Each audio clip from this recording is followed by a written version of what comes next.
నమస్కారం. Welcome to I dream. ధర్మ మార్గం కార్యక్రమానికి స్వాగతం. నేను మీ విజిత.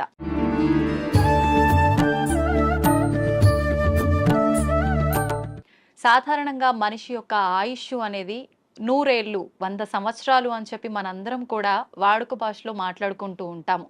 కానీ కొద్ది మంది మాత్రమే 100 ఏళ్లకు పైబడిన వాళ్ళని మనం చూస్తూ ఉంటాము. 100 ఏళ్ళు కూడా లేకుండా 60లు, ఇప్పుడు ప్రస్తుతం మాత్రం 40లోనే వాళ్ళ జీవనాన్ని కొనసాగించలేకపోవటం అయితే ప్రస్తుత పరిస్థితుల్లో మనం చూస్తున్నాము. అసలు ఈ 100 ఏళ్ల ఆయుర్దాయం ఉండాలి అనంటే ఒకప్పటి కాలంలో వాళ్ళు ఎలాంటి ఆరోగ్యానికి సంబంధించిన జాగ్రత్తలు తీసుకునే వాళ్ళో మనకైతే చాలా వరకు అవగాహన లేదు. కానీ ప్రస్తుతం నాతో పాటు ఉన్నారు స్వామీజీ. వారు 109 సంవత్సరాలు వారి జీవనాన్ని కొనసాగిస్తూ ఉన్నారు. చాలా ఆరోగ్యంగా కూడా ఉన్నారు. అసలు ఇది ఎలా సాధ్యపడింది అంటే వారు చేసే ధ్యాన సాధన వల్లే సాధ్యపడిందని అయితే చెప్పొచ్చు. ఇప్పుడు స్వామి వారితో మాట్లాడి ఆ డీటెయిల్స్ అన్ని కూడా మనం క్లియర్ గా తెలుసుకునే ప్రయత్నం అయితే చేద్దాం. నమస్కారం స్వామీజీ. హరి ఓం. స్వామీజీ 109 సంవత్సరాలు అంటే మామూలు విషయం కాదు. నేనైతే ఫస్ట్ టైం చూస్తున్నా. నిజంగా మీకు ధన్యవాదాలు స్వామీజీ. ఇప్పుడు ప్రస్తుతం ఉన్న సమాజంలో రకరకాల ఆరోగ్య సమస్యలు, ఎంత ఆరోగ్యంగా ఉన్న వాళ్ళైనా 40-60కి మించి వాళ్ళ జీవనం కొనసాగించే వాళ్ళ సంఖ్య చాలా తక్కువగా ఉంటుంది. అసలు ఎలా సాధ్యపడుతుంది స్వామీజీ? ధ్యానం చేయడం వల్ల ఆయుర్దాయం అనేది పెరిగే అవకాశం ఉంటుందా? గం గణపతియే నమః, ఐం సరస్వతియే నమః, శ్రీ గురుభ్యో నమః. మా గురుగారైనటువంటి మహంత్ హిమాలయ గిరిజీ మహారాజ్ వారి పాదపద్మంలోని మనసులో స్మరించుకొని వీక్షిస్తున్న టీవీ ప్రేక్షకులకు శుభము మంగళము జరగాలని కోరుకుంటూ, మనిషి ఆయురార్థం మనిషి చేతిలోనే ఉంది. బ్రహ్మ ఏదో రాశాడు అంటారు, ఎక్స్పైరీ డేటు, డిస్పాచ్ డేటు అని. అది ఒక విధంగా కరెక్ట్ అయినప్పటికీ దాన్ని మార్చుకోగలిగిన శక్తి కూడా ఆ పరమాత్ముడే యోగము అనే దాని మీద మనకి ఇచ్చాడు. ఒక యోగ సాధన, సిస్టమేటికల్ లైఫ్, ఏ టైంలో ఏం తినాలా, ఎంత తినాలా, ఆ పద్ధతులన్నీ ఉండి ఒక గురువు నేర్పించినాడు. ఆ నేర్పించిన సిస్టమ్ ఈ రోజు వరకు తూచా తప్పకుండా పాటిస్తూ ఉంటే 109 కర్మ ఇంకా ఎన్నాళ్ళైనా బతకవచ్చు. మీకు అందరికి బాగా తెలిసి ఉంటుంది, ఒక 2 ఏళ్ల కింద పద్మశ్రీ అవార్డులు ఇచ్చినప్పుడు శివానంద అనే ఒక యోగా మాస్టర్ సరస్వతి ఘాట్ దగ్గర ఉంటాడు కాశీలో. ఈ రోజుకు యోగా నడుపుతున్నాడు. ఆయన ఆ యోగా చేస్తాడు. He's 124 years on the day which he's taking award. తీసుకున్నప్పుడు ఆయనకు 123, ఇప్పుడు 125. మీ లోపల ఇక్కడ లౌకికంలో తిరుగుతున్న వాళ్ళలో ఆయన మీకు కనపడతాడు. మహామహా యోగులు కొంతమంది వాళ్ళ వయసు ఇంత అని వాళ్ళకు తెలీదు, వాళ్ళ డిసిపుల్స్ కూడా తెలియదు. మరి హిమాలయాలలో ఉండి తపస్సులు చేసుకుంటున్న వాళ్ళు అట్లే ఉన్నారు. సో ఈ ఏజ్ను, ఈ కట్టెను, ఉపాధిని కాపాడుకునే రహస్యాలు గురువు ద్వారా వస్తాయి. ఆ గురువు చెప్పింది తూచా తప్పక చేసినప్పుడే అది స్టాండర్డ్గా ఉంటాయి. కానీ గురువు చెప్పాడు నేను చేయలేదు అంటే ఏం లేదు. మనకు ప్రాక్టికల్గా కావాల్సినంత ఉంది. వేదాలు, ఉపనిషత్తులు, పురాణాలు ఇన్ని ఉన్నాయి. కానీ ప్రాక్టికల్, థియరాటికల్ 112 ఉంది. ప్రాక్టికల్ ఎవరు చేస్తాడో వాడు ఇట్లే ఉంటాడు. ఓకే, అంటే ఇలా చేసిన వాళ్ళకి ఖచ్చితంగా సాధ్యపడుతుంది. ఎవరైనా బతికేది 120 ఏళ్ళ ఆయురార్థం అనేది పరమాత్ముడు ఇచ్చింది. మనంతకు మనమే ఒక 20 ఏళ్ళు పోగొట్టుకుంటున్నాం. ఎట్లా అంటే పెద్దవాళ్ళ దగ్గరికి పోయి మనం నమస్తే పెడితే ఆయన శతమానం భవతి అంటాడు. 120 ఏళ్ళు భవతి అనడం లేదు. అక్కడే 120 ఏళ్ళు పోయింది. ఈ ఉన్న 100 ఏళ్లలో 50 ఏళ్ళు నిద్ర, 15-16 ఏళ్ల వరకు ఏమీ తెలియని బాల్యం, 80-90 వచ్చినప్పటి నుంచి నట్టుబోల్ట్లు లూజ్ అయ్యి అదొక 10 ఏళ్ళు. 100 ఏళ్ళు బతికినా దాంట్లో వాడి నిజమైన బతుకు 15-20 ఏళ్ళు మాత్రమే. ఎవరికి నచ్చినట్టు మళ్ళీ దాంట్లో అక్కడికి యాత్రలు, ఇక్కడికి ప్రయాణాలు, ట్రాన్స్పోర్ట్, టీవీలు చూడాలు, సినిమాలకు పోవడాలు, ఆ గంటలంతా తీసేస్తే అది ఒక 5-6 గంటలు. అది నిజమైన మనిషి బతుకు ఎట్లా ఉండాలా అనేది అక్కడ ఉంది. ఎంతసేపు నిద్రపోవాలా, ఎంతసేపు మేలుకోవాలా. పెద్దలు అంటారు దిన్ దియా కామ్ కర్నేకి లియే, రాత్ దియా సోనేకి లియే అని. పగలు పని చేసుకునేకి ఇచ్చాడు, రాత్రి నిద్రపోయేకి ఇచ్చాడు. మనం ప్రకృతికి విరుద్ధంగా రాత్రి అంతా 11-12 వరకు మేలుకుంటున్నాం. సూర్యోదయాన్ని చూడకుండా సూర్యోదయం అయినాక లేస్తాం, కరెక్ట్. అప్పుడు లేచి స్నానాలు చేస్తాం. మన పూర్వీకులు మనకు చెప్పింది బ్రహ్మ ముహూర్త స్నానం, అది దేవతల స్నానం. సరే నీకు అది వీలు కాలేదు, 4:30కి చేయి ఋషుల స్నానం, 5:30కి చేయి మనుషుల స్నానం, సూర్యుడు బయటికి వచ్చినాక చేసే స్నానం రాక్షస స్నానం. అంత సిస్టమ్ ఎందుకు పెట్టినారు? Early to bed, early to get up. 9-10 బజేకు సోజావు, 9-10 గంటలకు నిద్రపోండి. 3 గంటల వరకు 5:30-6 గంటల నిద్ర ఒక మనిషికి అది చాలు, సరిపోతుంది. మనం అట్లా చేయడం లేదు. రాత్రి 11-12 వరకు మేల్కొని పొద్దున్న 7 గంటలకు లేస్తా ఉన్నాం. సో అక్కడ కొంచెం దెబ్బ. రెండవది తినే ఆహార పదార్థాలు. ఒకప్పుడు ఏ ఎరువులు వేయకుండా పండించేవాళ్ళు. 6 నెలలు 7 నెలలకు కానీ కోతకు వచ్చేది కాదు ధాన్, గోధుమలు కానీ రైస్ కానీ. ఇప్పుడు 3 నెలలు 2 నెలలకి వచ్చేదానికి చేసేస్తా ఉండడం, ఆర్టిఫిషియల్ ఎరువులు వేసి. సో దాంట్లో శక్తి బలము ఉండడం లేదు. ఆ తినే విధానం కూడా హైయెస్ట్ బాయిలింగ్ చేసి తింటాను. జబ్బులు మూల కారణం అది. పరమాత్ముడు సృష్టించిన 84 లక్షల జీవరాశుల్లో ఏది కూడా ఉడికించి తినడం లేదు, ఫ్రిడ్జుల్లో పెట్టుకోవడం లేదు. అవి హ్యాపీగా ఉన్నాయి, కంటద్దాలు పెట్టుకోవడం లేదు, చౌట్ మిషన్ పెట్టుకోవడం లేదు. మనం పెట్టుకుంటున్నాం. కరెంట్ ఆ ఫుడ్కు వ్యతిరేకం. సహజ ఆహారం ఋషులు మునులు అంతా కందమూలాలు, పండ్లు, ఫలాలు. పరమాత్ముడు ఏది న్యాచురల్గా ఇచ్చినాడో అప్పటికది తినేస్తారు. మళ్ళీ సాయంత్రానికి రేపటికి అని దాచిపెట్టుకోవడం కూడా లేదు. ఓకే, ఎప్పుడు తప్పుడే. ఒకసారి చెట్టు నుంచి కట్ అయితే 3.5 అవర్స్లో తాను తిన్నప్పుడు ఆ చెట్టుకు దానికి కనెక్టివిటీ పవర్ ఉంటుంది. ఆ ఫలము శక్తివంతంగా ఉంటుంది. దాన్ని మనం ఫ్రిడ్జ్లో పెట్టేసి స్టాక్ పెట్టుకొని ఎప్పుడెప్పుడో తింటున్నాం. ఆ చెట్టు కనెక్టివిటీ ఆ పండులో నుంచి పోతుంది. పండు రుచి ఉంటుంది, శక్తి తగ్గిపోతుంది. అయితే స్వామీజీ, ఇప్పుడు మీలాంటి యోగులకే సాధ్యపడుతుందా? ఇప్పుడు మీరు చెప్పినట్టుగా ఇలాంటి ఆహార నియమాలు పాటించి ధ్యానం పైన ఫోకస్ చేస్తే నార్మల్ మనుషులకు కూడా సాధ్యపడుతుందంటారా? ఎవరికైనా అమ్మ, పరమాత్ముడు 24 గంటలు టైం ఇచ్చాడు. 23 గంటలు మీ నిద్ర, మీ లౌకిక వ్యవహారాలు అన్నీ చూసుకోండి, ఎంజాయ్ చేయండి. మనిషి జన్మ ఎత్తాం, ఆనందించాల. ఫ్రెండ్స్తో, రిలేటివ్స్తో సినిమాలు ఎంజాయ్ చేయండి. బట్ 1 అవర్ నాది అనుకోండి. ఈ 1 అవర్లో ఒక half an hour body fitness ఎక్సర్సైజులు, ఒక్క 40-30 మినిట్స్ నేను ఎవరు అన్న ప్రశ్న వేసుకొని మీలోకి మీరు ప్రయాణం. అది ఆత్మధ్యానం అంటాం మేము. ఓకే, బయటికి గమ్మని కూర్చొని ఉంటాం. దానికి ఇంకా ఎన్నో పద్ధతులు ఉన్నాయి. ఒక విగ్రహాన్ని ఊహించుకుంటూ ఆ విగ్రహ మంత్రమే చదువుతూ భ్రమర కీటక న్యాయం అయిపోవడం ఒక విధానం. ఏది లేది నిరాకారాన్ని చూడాలా అనుకున్నప్పుడు ఆ నిరాకారాన్ని జ్యోతిగా భావించి చూడడం ఒక విధానం. ఆ జ్యోతి నాలోనే వెలుగుతుంది అనుకొని ఆ జ్యోతి దర్శనం కోసం తప్పిస్తూ తపన చేయటం ఒకటి. ఓకే, ఇట్లా విధానాలు వేరే వేరేగా ఉన్నాయి. మన ఋషులు మనకు 100 మార్గాలు చూపించారు. ఎవరికి ఏది అడాప్టబుల్లో, ఎవరికి ఏది సూటబుల్లో, ఎవరికి ఏది సులభంగా చేసుకోగల శక్తి ఉందో వాడు అది చేసుకుంటాడు. మనకు ఆ చాయిస్ ఇచ్చాడు పరమాత్మ, బట్ మనం యూటిలైజ్ చేసుకుంటలేదు.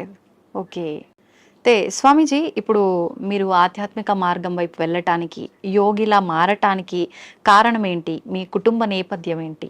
మాకు కుటుంబం అంటూనే లేదు. పరమాత్ముడి దయ, నా అదృష్టం, నా పూర్వజన్మ సుకృతం. నేను 2000 పిల్లవాడిగా ఉన్నప్పుడు హరిద్వార్లో ఉన్న ఒక మేళాలో మిస్ అయినాను. మీరు జాతర ఉత్సవం అంటారు, అట్లా అక్కడ మేము మేళా అంటాం. ఆ మేళాలో మిస్ అయినాను. ఏ ప్రాంతం నుంచి వచ్చాను, నా కులం మతం ఏమి నాకు తెలియదు.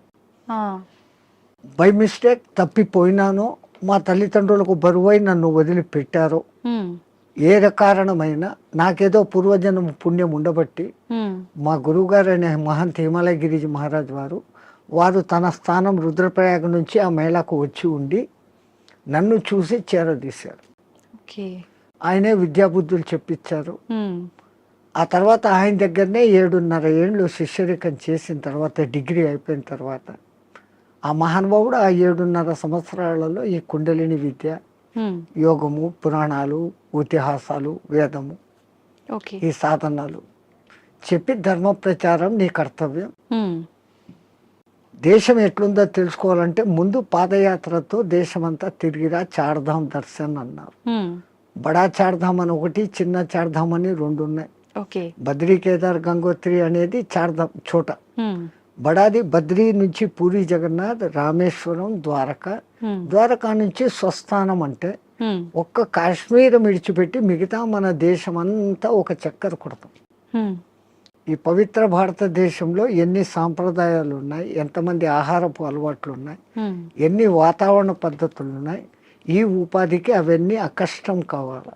ఉమ్, నాకు ఇదే కావాలా అన్నవాడు సన్యాసి కాదు. ఓకే. నాకు అన్న మాట వచ్చిందంటే నేను నీ దగ్గర అన్ని వదిలిపెట్టినానన్న మాటకు విరుద్ధం. ఉమ్, సర్వం న్యాసం, నీ దగ్గర నేను పెట్టేశాను, ఓకే. నీవు నేను తప్ప ఏమీ లేదు అనేది సన్యాసం. ఉమ్, మరి అటువంటిప్పుడు మళ్ళీ నాకు ఇది కావాలా, నాకు చపాతీలే కావాలా, ఉమ్, నాకు ఏసీ రూమే కావాలా, ఇవన్నీ విరుద్ధం. ఉమ్, సో ఈ విరుద్ధతకు ముందు ఈ శరీరాన్ని తయారు చేసేదానికి గురువులు ఆ సాధనలు నేర్పిస్తారు. ఉమ్, పంచాగ్ని విద్య అని, ఓకే. జల ఉపన్యాసం అని, ఇట్లాంటి కొన్ని ఉంటాయి. ఓకే. అవి నేర్పటం మూలంగా చలి ఎండావానలకు ఈ శరీరం తట్టుకునే స్థితికి వస్తుంది. ఉమ్, అలాగే ఆహారం విషయంలో 11-12 రోజులు తినకుండా కూడా అదే శక్తిగా ఉండే సాధన కొన్ని మంత్రాల మూలంగా ఇన్నర్ శక్తిని పెంచుకునే. ఓకే. మన చుట్టూ ఉన్న శక్తినే మనం మన దాన్ని లోపల. పట్టుకోగలగడం. ఓకే. ఆ సాధనలు వాళ్ళు నేర్పిస్తున్నారు, దాన్ని చేసుకుంటూ పోతున్నాం. అట్లా అని తిండి లేకుండా ఉండాలా అని దాన్ని ప్రయోగించకూడదు. అత్యవసర అత్యవసర పరిస్థితుల్లో. ఓకే. శక్తులు ఉన్నాయని అది దుర్మార్గానికో స్వ అవసరానికో వాడుకోకూడదు. అత్యవసర పరిస్థితి ఇంకోని రక్షణకు, అప్పుడు దాన్ని వాడుకోవచ్చు. ఉమ్, మనకు ఆహారం దొరకనప్పుడు అది చేయొచ్చు. ఓకే. అదొక ప్రదర్శనగా చేసినప్పుడు ఆ విద్య వాడి నుంచి పోతుంది. అంటే అది మీకు మీరుగానే చేసుకోవచ్చా స్వామీజీ? వేరే వాళ్ళ పైన కూడా మీరు అలా ఎవరికైనా చేయొచ్చు. ఇప్పుడు చాంద్రాయణ వ్రతము అని ఉంటుంది, అది అందరికీ తెలిసిందే. మొదట ఒక పౌర్ణమి రోజు మగలంతా ఉపవాసం ఉండనిచ్చి చంద్రోదయం అయిన తర్వాత బాగా 15 పిడికిళ్ళ రొట్టె ముక్కలు, దానికి అవసరమైన 2 రకాల సబ్జీ, దాల్, పెరుగు, నెయ్యి, బెల్లము అన్నీ పెడతారు. అసలు సామాన్యంగా ఒక మానవుడు అంత తినలేడు, అంత పెడతారు. ఆ తర్వాత చంద్రకళలు ఎట్లెట్లా తగ్గుతాయో ఒక్కొక్క ముఠి తగ్గిపోతా పిడికెడు తగ్గిపోతా వస్తుంది. అమావాస్యకు ముందు దినం ఒకే పిడికెడు ఉంటుంది, అమావాస్య పొద్దు ఏమీ ఉండదు. ఫస్ట్ 15 days అన్టాలరేటబుల్, మనిషికి అలవాటు కాదు. మళ్ళీ ఒక్కొక్క పిడికెడు పెంచుకుంటూ పౌర్ణమికి మళ్ళీ 16 ముద్దల భోజనం, మళ్ళీ రెడ్యూస్, మళ్ళీ డెవలప్, మళ్ళీ రెడ్యూస్, ఇట్లా చేస్తారు. మొదట్లో మాకు కూడా చాలా బాధ అనిపించి మా గురువు గారితో అడిగాం, ఇట్లా కొంచెం కొంచెం చంపే బదులు ఒకటేసారి చంపేయచ్చు కదా పబ్లిక్. ఆయన అన్నాడు, రే ఈ పాపీ పేట్, ఈ పొట్ట ఇట్లా జానడు ఇట్లా జానడు. ప్రపంచంలో ఎంత పెద్ద గుంతనైనా రోజు 3 పిడికెళ్ళు మన్ను వేస్తే 10 ఏళ్లకో 20 ఏళ్లకో నిండిపోతుంది. అవును. ఈ పొట్టకు 4 సార్లు 5 సార్లు వేసినా నిండదు. నువ్వు దీన్ని జయించుకున్నావంటే జితం జిహ్వా జితం సర్వం, నాలుకను నువ్వు జయిస్తే రుచులను తప్పించి ఎంత నీకు అవసరమో అంత నువ్వు తిన్నప్పుడు ఆ పొట్ట మీద నీకు కాబు వస్తుంది. అప్పుడు నువ్వు ప్రపంచంలో ఎవరికి లొంగాల్సిన పనులు. ఈ ఆకలే కదా మనిషిని లొంగదీస్తుంది, అపరాధాలు చేయిస్తుంది, అబద్ధాలు ఆడిస్తుంది. అంటే వాడి కోసం, ఆ పొట్ట కోసం, వాడి మీద ఆధారపడిన పొట్టల కోసం. దీని మీదనే కాబు పొందితే ఏంటే అవసరం లేదు. మేము ఎక్కడో పాదచారులుగా తిరిగేటప్పుడు మాకెప్పుడో పిలిచి భిక్ష పెట్టడు. మళ్ళీ సన్యాసంలో ఇదొక రోజు, ఎవరైనా పిలిచి భోజనం పెడితే తినాలా తప్ప మాకై మేము ఇట్లా అనకూడదు. అడిగితే అది రుణం, వాళ్ళై వాళ్ళు ఇస్తే అది దక్షిణ. ఈ అర్థాలు ఉన్నాయి. రుణపడినాము అంటే ఆ రుణం తీర్చుకునేకి మళ్ళీ ఇంకో జన్మ ఎత్తాల్సిందే. జన్మరాహిత్య స్థితి కోసం సన్యాసం. మరి ఇప్పుడు మళ్ళీ ఈ లంపటంలో ఎందుకు పడాలి? ఎట్లాగో గురువు ఇచ్చిన సాధన ఉంది, ఉండొచ్చు, అప్పుడు వాడుకుంటాం దాన్ని. స్వామీజీ మీరు చెప్పారు కరెక్టే. అలా మేము చేయి చాపి అడిగామంటే అది రుణంలాగా ఉండి మరొక జన్మకి దారి తీస్తుంది. కానీ చాలామంది బాబాల్ని, స్వామీజీలని చూస్తున్నాం గదా! వాళ్ళు ఖచ్చితంగా తీసుకుంటూ ఉంటారు. వాళ్ళందరినీ దొంగ బాబాలు అలా అనొచ్చంటారా? ఈ ప్రకృతి పరమాత్ముడు సృష్టించిన దాంట్లోనే చెడు మంచి రెండు ఉన్నాయి. హ్మ్. హ్మ్. చెడు ఉన్నప్పుడే మంచి ఏదో మీరు ఐడెంటిఫై చేయగలుగుతారు. హ్మ్. బాగా ఎండలో తిరిగేసి వచ్చారు, మీ ఇంట్లో కూర్చొని ఫ్యాన్ ఆన్ చేశారు, ఆ చల్లగాలి ఆహా అంటున్నారు. ఈ ఆహా అని మీకు ఎప్పుడు అనిపించింది? ఆ ఎండ అనుభవించినాక, ఆ అనుభవిస్తేనే. బాధ అనుభవించినాక. అవును. అది లేకపోతే మీరు జీవితాంతం ఫ్యాన్ కిందనే ఉన్నప్పుడు ఈ ఫ్యాన్ నాకు సుఖం ఇస్తుంది అన్న గుర్తింపు మీకు రాదు. ఉండదు. కరెక్టే. సో సుఖాన్ని మీరే గుర్తింపు చేసుకుంటున్నారు. హ్మ్. ఎండలో తిరిగి ఉస్సు బస్సు నాకు నీళ్లు తప్పికెత్తంది మంట అనే ఫీలింగ్ వచ్చినప్పుడు కష్టాన్ని మీరే ఫీల్ అవుతారు. హ్మ్. ఓ అది కష్టము, ఇది మంచిది బాగుంది అనే కంపారిజన్ వస్తాను. ఓకే. అట్లా లోకంలో వేరే రకాలు ఉంటారు. ఇంకోళ్ళను మనం విమర్శన దృష్టిలో మేము చూడం. హ్మ్. అతను దృష్టిపథం ఎట్లాడుతూ హ్మ్. కొంతమంది ఉంటారు, మీ కర్మను తొలగించాలంటే మీ దగ్గర నుంచి ఏదో ఒకటి తీసుకున్నప్పుడు హ్మ్. మీ తీసుకోవడం బాహ్యంగా ఉన్నా దాని వెనకల మీ కర్మను లాగలిగిన గొప్ప వాళ్ళు ఉంటే ఆ పని చేస్తారు. ఓకే. ఇంకా కేవలం బతుకు తెరువు కోసం ఈ బట్టలు వేసుకొని తింటున్నాం చేస్తున్నాం అనేవాళ్ళు ఉన్నారు. హ్మ్. హ్మ్. లోకం కానీ నే మట్టుకు నా వరకు హ్మ్. అసలు నేను అందరికీ చెప్పేసలా ఇంకోని నువ్వు విమర్శించకు, కంపేర్ చేసుకోకు. నీ కర్తవ్యం నువ్వు చేసుకుంటావు, నీ గురువు నీకేం చెప్పాడో అది చేసుకుంటావు. హ్మ్. కంపారిజన్లోకి పోతే ప్రపంచమంతా ఇంకా సమస్యలే. హ్మ్. స్వామీజీ క్రియాకుండలి అంటుంటారు. ఇదొక విద్యనా? ఇది నేర్చుకోవటం వల్ల ఎటువంటి మార్పులు గమనించవచ్చు అంటారు? యోగం అంటేనే కలయిక. హ్మ్. విడిపోయాం పరమాత్మ నుంచి, మళ్ళీ పరమాత్మతో కలవాలా అనుకోవడమే యోగం. హా. ఆ ఒక్క యోగ సాధనకు మన పూర్వీకులు అనేకంగా హ్మ్. క్రియాయోగం అని, కర్మయోగం అని, భక్తి యోగం అని, జ్ఞానయోగం అని, కుండలిని యోగం అని, హ్మ్. హఠయోగం అని, క్రియాయోగం అని, ఓకే. నాదయోగం అని, స్వరయోగం అని. హా. స్వరయోగం అంటే ముక్కుల ద్వారా గాలి ఎటు పోతుంది ఎటు వస్తుంది అని ఓకే. ఇన్ని రకాలు ఉన్నాయి. హ్మ్. అది కూడా మనకి ఇవ్వబడిన చాయిసెస్.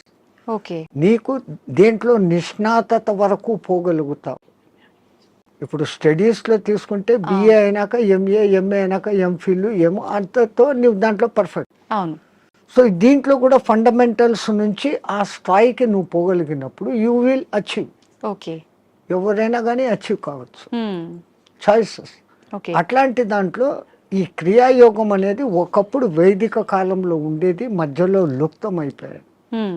ఆ లుప్తమైపోయిన దానికి మనుషులకు తిరిగి అందించాలని దాని మూల పురుషుడైన మహావతార్ బాబా ఒక మహానుభావుడిని ఎన్నుకొని అతన్ని మాధ్యమంగా చేసుకొని కొన్ని వేల గ్యాప్ మధ్యలో తర్వాత మళ్ళీ ఆయన ద్వారా ప్రచారంలోకి తీసుకొని వచ్చారు. ఓకే.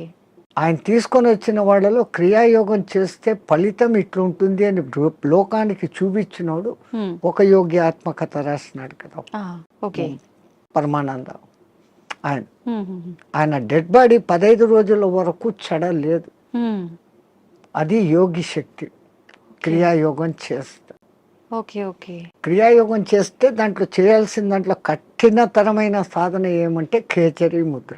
హ్మ్. ఈ నాలుకను వెనకకు మడిచి హ్మ్. చిన్న నాలుకను ఉండే దాని వెనకకు పెట్టి నాసికా రంధ్రాలను క్లోజ్ చేస్తూ సాధన చేసినప్పుడు ఆ చిన్న నాలుక బ్రహ్మ మన మైండ్లో నుంచి ఒక రసం ఊరి ఒక డ్రాప్ పడుతుంది.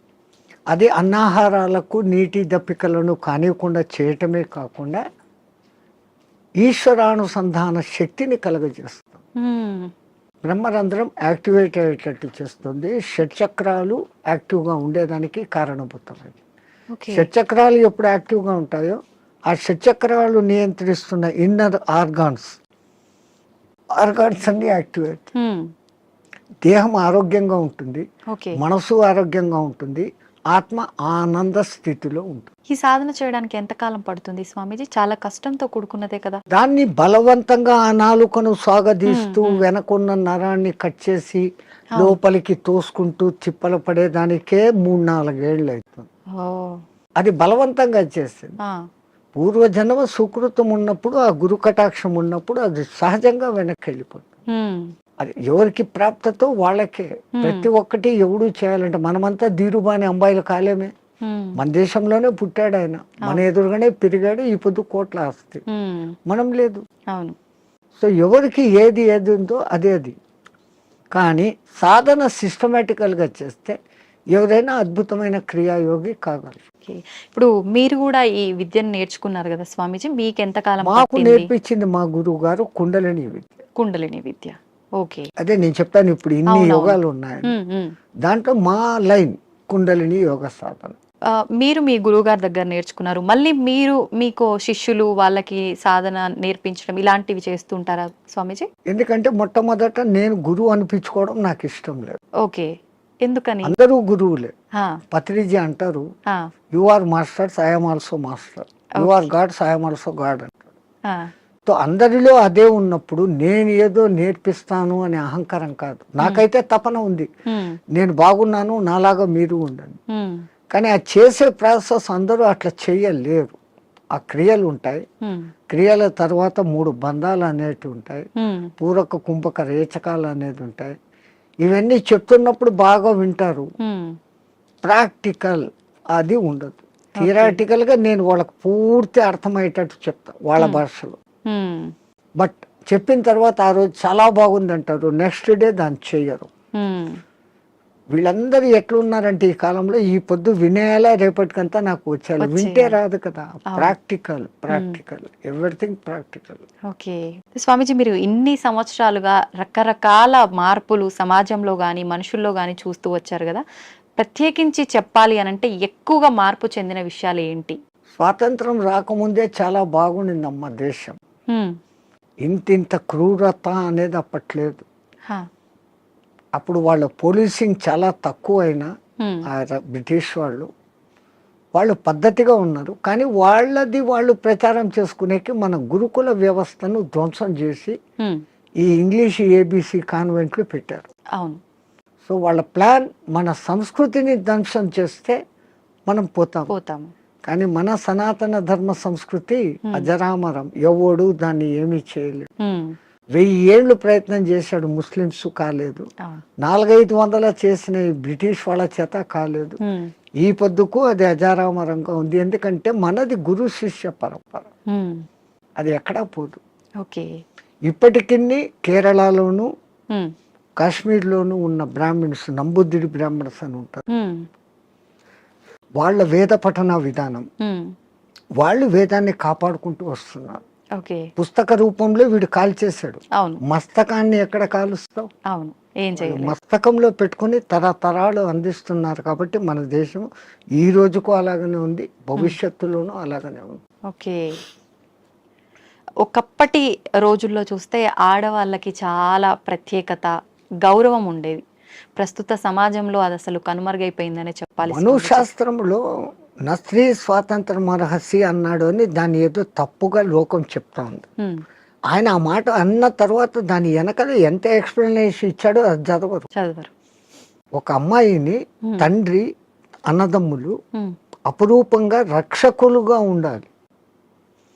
పెద్దదై పెళ్లి చేసిన తర్వాత భర్త రక్షకుడుగా ఉండాలి. ఉమ్, తనకు వయసు పెద్దదైనప్పుడు సంతానము తల్లిని అపురూపంగా చూసుకోవాలి అని ఆయన చెప్తూ, ఉమ్, ఇంతమంది ప్రొటెక్షన్లో ఉండే ఆమెకు వేరేగా స్వాతంత్రం అవసరం లేదు అన్న మాట అంటే ఉమ్, దాన్ని మనం మిస్అండర్స్టాండ్ చేసుకొని ఆ స్త్రీలకు స్వాతంత్రం లేకుండా చేశారు, మీ సంస్కృతి ఫస్ట్, మేము చూడు ఎంత ఫ్రీనెస్గా ఉన్నాము అని. ఫ్రీనెస్గా ఉండి 3 రోజులకు ఒకసారి విడాకులు తీసుకుంటున్నారు. ఉమ్, మన సనాతన ధర్మంలో విడాకులు అన్న వ్యవస్థ లేదు.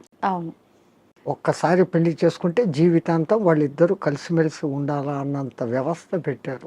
స్వామీజీ, మీరు అన్నది కరెక్టే, కానీ ప్రస్తుత సమాజంలో చూసుకుంటే విడాకుల సంఖ్య చాలా పెరిగిందనే చెప్పాలి. ఎందుకంటే ఈ డామినేషన్ పెరిగిపోయింది. ఉమ్, నేను నీలాగా చదువుకున్నాను, నన్ను తక్కువ ఎక్కువ చూస్తున్నావు అన్న డిఫరెన్స్లు వస్తాను. ఉమ్, ఉమ్, ఒక చిన్న కాంప్రమైజ్, ఆయన అట్లా అన్నాడు నేను ఇట్లా అన్నాను అంటే అది విడిపోతుంది. అవును. ఎవరో ఒకడు తగ్గడము ఎక్కడము చేసుకుంటూ పోయినప్పుడు ఆ బంధం మొదట్లో కొంచెం కొట్లాటలు జరిగినా జీవితాంతం సాగుతుంది. ఉమ్, ఈ మధ్య ఏమైపోయింది, చిన్న చిన్న విషయాలకు కూడా ఆ ఫారినర్స్ లాగానే ఈ రోజు పెళ్లి 3 నెలలకే డైవర్స్. అవును. అభిప్రాయ భేదాలు, లవర్స్ పెళ్లి చేసుకున్న వాళ్ళు కూడా విడిపోతారు. వీళ్ళు ఒకళ్ళనొకళ్ళు ముందు అర్థం చేసుకోవడం, ముందు అర్థం చేసుకొని ఈమెది తన ఇంట్లో తాను రాణిలాగా పెరిగింది, ఇప్పుడు వాళ్ళందరినీ వదిలి మా ఇంటికి వచ్చింది, నా పేరు నిలబెడుతుంది నా కుటుంబంలోకి వచ్చి అని ఆమెను అంత గౌరవంగా ఈయన చూసుకున్నప్పుడు, ఇప్పుడు మా అమ్మా నాన్నలు మా అత్తమామలే నా మొగుడే నాకు దేవుడు అన్నట్లు ఈమె చూసుకున్నప్పుడు లోకంలో ఈ డిఫరెన్సెస్ రావు. తప్పు ఇటుందా అటుందా కాదు, వీళ్ళిద్దరి మధ్య సరి అయిన అవగాహన ఉందా లేదు. ఒక తల్లికి ఏం భయం ఉంటుంది, 20 ఏళ్ల వరకు పెంచుకున్న కొడుకు ఎక్కడ ఆమె కొంగులో కట్టేసి వెళ్ళిపోతుందో అనేది తల్లి బాధ. నేను మా వాళ్ళందరినీ ఇడిచిపెట్టి ఇక్కడికి వస్తే ఈమె పెత్తనం ఏంది, నా మొగుడుతో నాకు స్వేచ్ఛ లేదు అని ఈమె. కరెక్ట్ చెప్పారు స్వామిజీ. ఆ భావ ఈ విధంగా ఉన్నప్పుడు ఇట్లుంటుంది. మా అమ్మని విడిచిపెట్టేస్తాను, వీళ్ళే ఈ అత్తమామలే నా అమ్మ నాన్న అనుకున్న మెంటాలిటీలోకి ఈమె వచ్చినప్పుడు గొలాట లేదు. నా ఆడబిడ్డలు వేరే ఇంటికి ఇచ్చాను, ఆ పేరే ఆడబిడ్డ, అవును ఈడ బిడ్డ కాదు ఆడబిడ్డ అంటాడు. నా బిడ్డలు నాడిచ్చాను, అట్లాగనే కదా నాకు వచ్చింది, ఈ కొడలు ఇప్పుడు నా కూతురు అనుకుని చూసుకుంటూ వీళ్ళు ఉన్నప్పుడు ఎక్కడ కొట్లాట్లు, ఎక్కడ తేడాలు. అట్లా ఉన్న కుటుంబాలు కూడా ఉన్నాయి, ఎన్నో నేను చూశాను. చాలా మంది ఇండ్లకు నేను భిక్ష పోయినప్పుడు అమ్మ అమ్మ అని తిరుగుతుంటే ఆ అమ్మాయిని నేను వాళ్ళ కూతురు అనుకున్నాను, వచ్చినోడు వాళ్ళ అల్లుడు అనుకున్నాను, చూస్తే వీళ్ళ కొడుకు ఆమె కోడలు, అంత అన్యోన్యంగా ఉన్నా, ఎంత హ్యాపీ ఫీల్ అవుతాం. అవును, అది ఎక్కడో ఒక్క కుటుంబంలో అత్తాకోడన్ల గలాటాలు, డామినేషన్లు. అవును, ప్రపంచమంతా అట్లా లేదు, మన భారతదేశం అట్లా లేదు. ఎందుకంటే మనం పెంచిన పెంపుదల పిల్లల్లో ఆ ప్రవర్తన అట్లే ఉంది, మన సనాతన ధర్మం. అది చెప్పకపోవడంతో ఈ మధ్య ఈ డిఫరెన్స్. సమిష్టి కుటుంబంలో పెరిగిన పిల్లలు అద్భుతంగా ఉంటారు, ఎందుకంటే వాళ్ళకి అన్ని ఆప్యాయతలు, మామ అత్త ససు అన్ని వరుసలు అక్కడ ఉంటాయి. అవును, పెళ్లికి ముందు నుంచే అత్త మేనత్త మేనమామ మామ అత్త ఇవన్నీ వరుసలు ఉంటాయి. సో ఆ అఫెక్షన్ లో పెరిగిన వాడు ఎప్పుడు లవ్ డిస్ట్రిబ్యూట్ చేయాలని చూస్తాడే తప్ప ఈ ఇన్కన్వీనియన్స్ ఫీల్ కాడు, ఇన్సెక్యూరిటీ ఫీల్ కాడు. ఇప్పుడు సమాజం ఎట్లా ఉంది, పెళ్లి పొద్దు చేసుకుంటారు, వేరే కాపురం అంటారు. ఆ పుట్టిన పిల్లలను వీళ్ళిద్దరు ఉద్యోగాలకు వెళ్ళిపోతారు, ఆయానో లేకుండా అంటే ఇంకెక్కడో పెంచుతాడు. వాడు అఫెక్షన్ లేకుండా పెరగటంతో మనిషిలో క్రూయాలిటీ పెరుగుతా. ఇప్పుడు జరిగే ఈ అరాచకాలన్నిటికీ కారణం ఇదే అంటారా? నేను అదే, వాడు ఇన్సెక్యూరిటీగా పెరిగాడు, అవును అవును, దురలవాట్లకు ఈజీగా పడిపోతాడు, డామినేషన్ వస్తుంది. అవును, ఇవన్నీ కారణం వానికి లవ్ అండ్ అఫెక్షన్ దొరకపోవడం. అసలు తల్లి మామూలుగా ప్రేమగా పాలు ఇవ్వడం లేదు. 6 నెలలు 1 సంవత్సరం ఆ తల్లి వెచ్చదనం అనుభవిస్తూ ఆ పాలు ఆ ముఖాన్ని చూస్తూ చేసిన వాడిలో ఉండే అఫెక్షన్, ఆ తల్లి నాన్న కన్నా అంట మాట్లాడిస్తూ ఉండే ఆ అఫెక్షన్ వాడి భవిష్యత్తులో ఇంకొన్ని హింసించాలా తిట్టాలనే భావన రాదు. అన్నింటికీ మూల కారణం ముందు తల్లి. ఆ బిడ్డను తల్లి అట్లా పెంచితే అన్నీ అట్లే ఉంటాయి. ఒక జిజియాబాయి శివాజీని తయారు చేసింది, ఎంత అద్భుతంగా. ఒక రామకృష్ణ పరమహంస, ఎవరికైనా వీళ్ళ వెనకాల ఒక తల్లి ఉంది. ఆ తల్లి డైవర్షన్ ఇంత అద్భుతంగా. స్వామిజీ, ఇందాక మీరు అన్నారు బ్రాహ్మీ ముహూర్తంలో ఎవరు పాటించట్లేరు పాటించాల్సినవి అని చెప్పి. నిజంగా మన సనాతన ధర్మమే చాలా గొప్పది, అందులో బ్రాహ్మీ ముహూర్తం గురించి చాలా గొప్పగా చెప్పారు మీలాంటి పెద్దవాళ్ళు కూడా. ఎందుకు అంత గొప్పతనం బ్రాహ్మీ ముహూర్తానికి? ఫస్ట్ లేచినాక మలమూత్ర విసర్జన చేసేయాలి 3:30-4 o'clock. ఓకే, 15-20 minutes ఆ పని. వీళ్ళాక శుభ్రంగా స్నానం చేయాలి. భాష్యంగా మనం ఎంత శుద్ధం చేసుకున్నా 1 గ్రాము ఇక్కడ 1 గ్రాము ఇక్కడ 1 గ్రాము ఇక్కడ 10 గ్రాములు మైనస్ ఉంటుంది. బట్ బాహ్య శుద్ధి, నేను స్నానం చేసినప్పుడు అంతర్శుద్ధి కూడా ఆటోమేటిక్ గా కలుగుతుంది. Now I am cure, I am pure అన్న భావన ఇక్కడ వచ్చినప్పుడు ఆ భావన ఇన్నర్ కు కూడా తగులుతుంది. ఆ బ్రహ్మముహూర్త టైంలో మీకు సౌండ్స్ ఎక్కడ ఉండవు, ప్రశాంతంగా ఉంటుంది. ఇంకా పక్షులు లేచి కిలకిలా రావాలకు కూడా చేయవు. ప్రకృతి అంతా ప్రశాంతమైన తపస్థితిలో ఉన్న స్థితిలో ఉంటుంది. ఆ వైబ్రేషన్స్ హిమాలయాలలో జపాలు తపాలు చేసుకుంటున్న వాళ్ళ వైబ్రేషన్స్ అంతా ఆ గాలిలో కలిసి ఉంటాయి. ఓకే. దాంతో మనం కూడా కూర్చొని ప్యూరిఫై అయ్యి ఏదో ఒక సాధన గురువు చెప్పింది ఇదంతా ఏది లేదు. పత్రి చెప్పినట్లు శ్వాస మీద ధ్యాస, సంథింగ్ ఏది ఆలోచన లేకుండా కూర్చుంటే ఒక మనిషి ఒక దినంలో ఇప్పుడున్న పరిస్థితుల్లో ఇది అది అంటూ 60,000 ఆలోచనలు చేస్తాడు.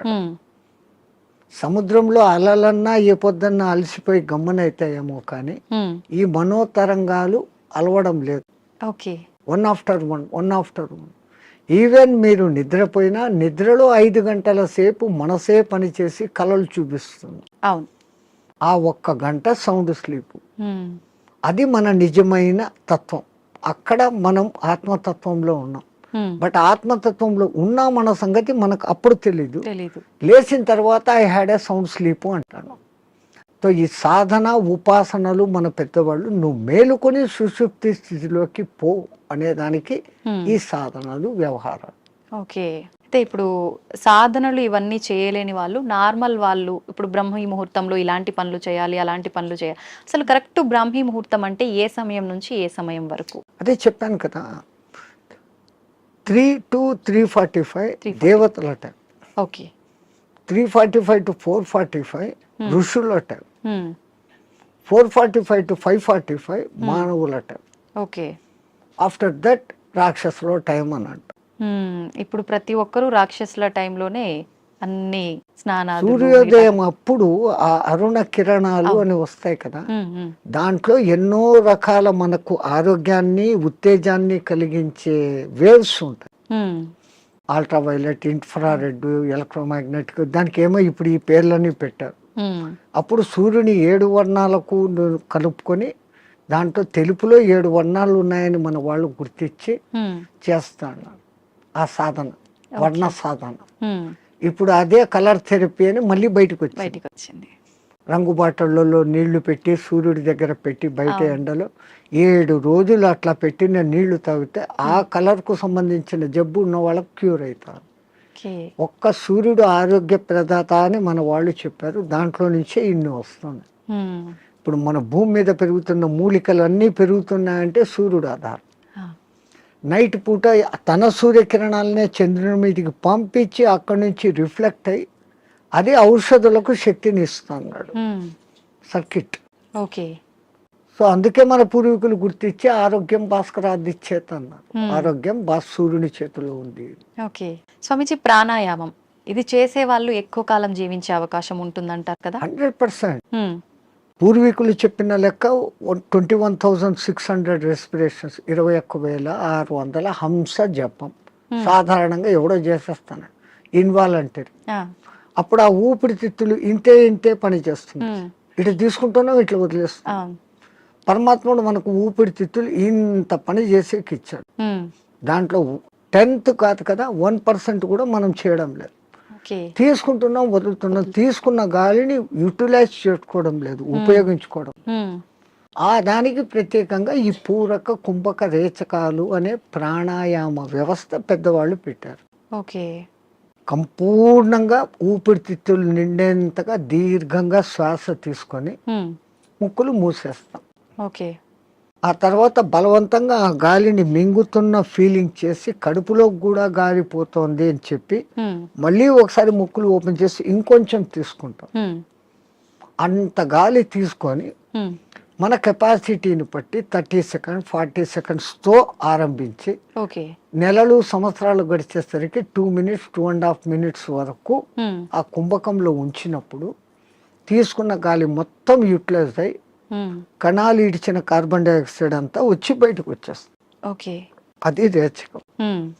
ఈ విధంగా చేయడంలో మనకు శాస్త్రజ్ఞులు, మన ఆ పూర్వీక శాస్త్రజ్ఞులు చెప్పింది ఇడా పింగళ అనేది సూర్య చంద్ర నాడులు.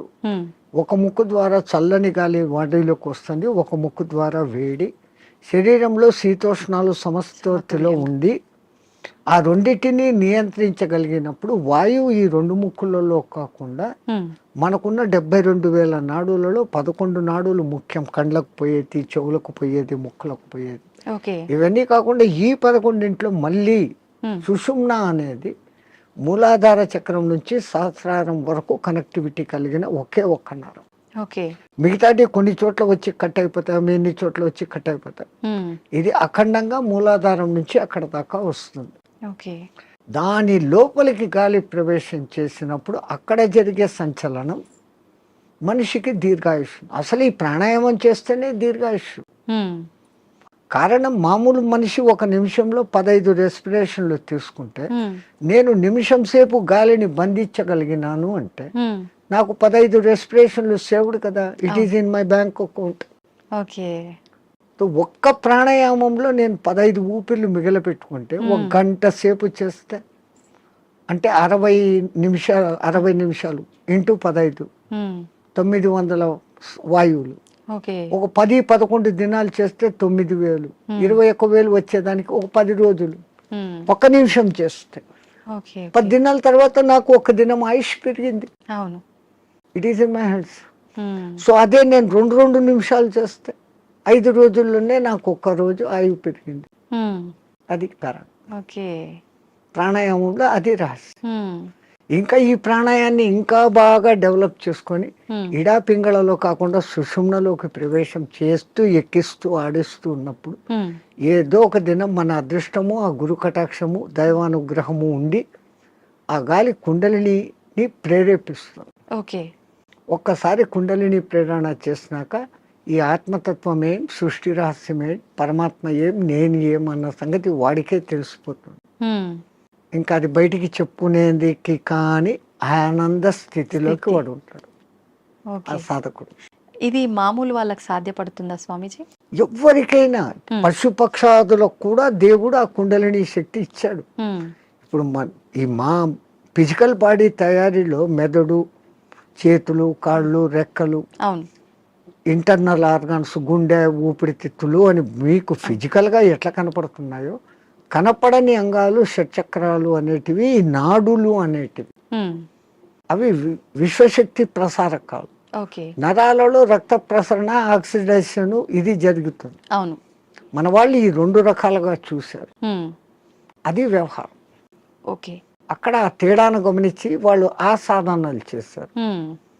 మాకు కనపడదు, అది లేదు అనుకుని వాళ్ళ లోకం, ఈ లోకమే, ఈ జన్మే శాశ్వతం అనుకునేది వాళ్ళ సిద్ధాంతం.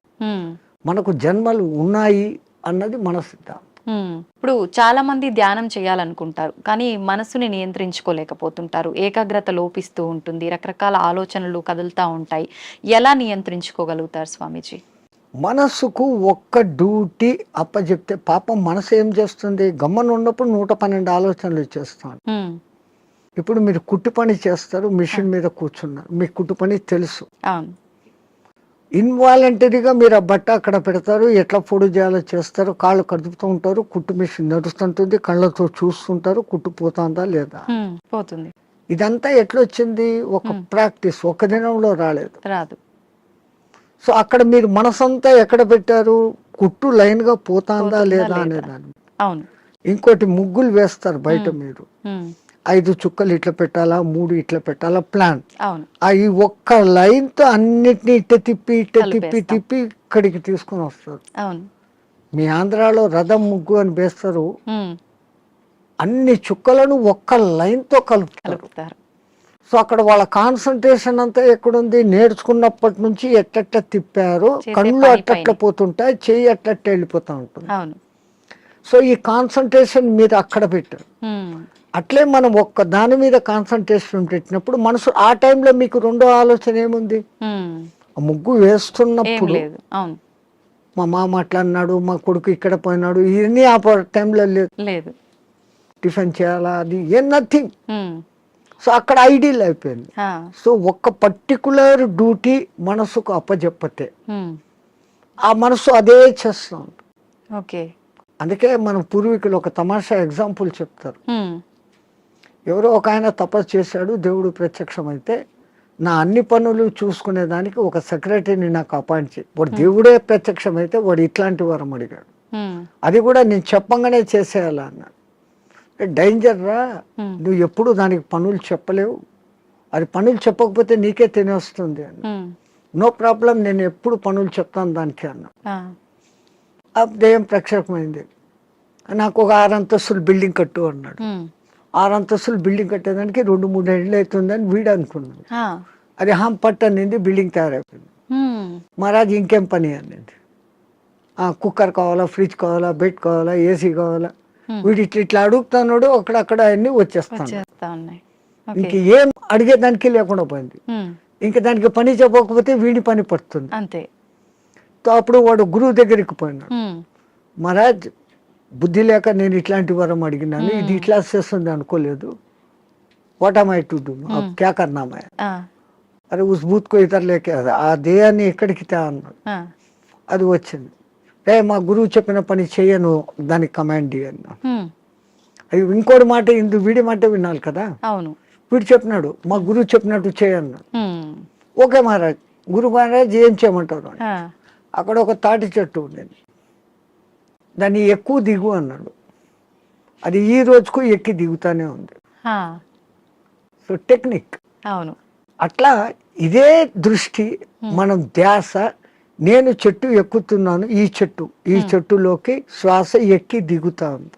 ఓకే. దాన్ని అబ్జర్వ్ చేస్తూ ఉంటే మీ మనస్సుకు ఉమ్, ఇప్పుడు ఇంకా అదే డ్యూటీ. అవును, అవును. దానికి రెండో డ్యూటీ లేదు, ఆ దయ్యానికి రెండో డ్యూటీ, మనసుకు రెండో డ్యూటీ లేదు. లేదు.